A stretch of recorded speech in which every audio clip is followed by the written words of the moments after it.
விஜயாங்கிற பேரு பெரிய பிராண்டா மாறிட்டு வரும் போல இருக்கு. இப்படியே போனா விஜயா குரூப் ஆஃப் கம்பெனிஸ்னு ஆரம்பிச்சு இன்டர்நேஷனல் லெவல்ல பிசினஸ் ஆரம்பிச்சிருவ போல இருக்கே. எரியிற தீயில நீ வேற அண்டா கணக்குல எண்ணெய் கொடுத்து கொட்டாத. கடையை திறந்து கொஞ்ச நேரம் கூட ஆகல. உனக்கு எப்படி தெரிஞ்சது? எனக்கு காலையிலேயே தெரியும். 4:30 மணிக்கு முத்து போன் பண்ணான்.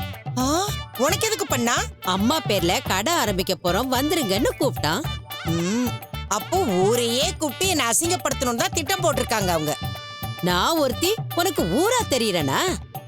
விசேஷத்துக்கு 4 பேரை கூப்பிடத்தானே செய்வாங்க. அதுவும் உன் பேர்லயே கடை ஆரம்பிச்சிருக்காங்க. அட நீ வேற.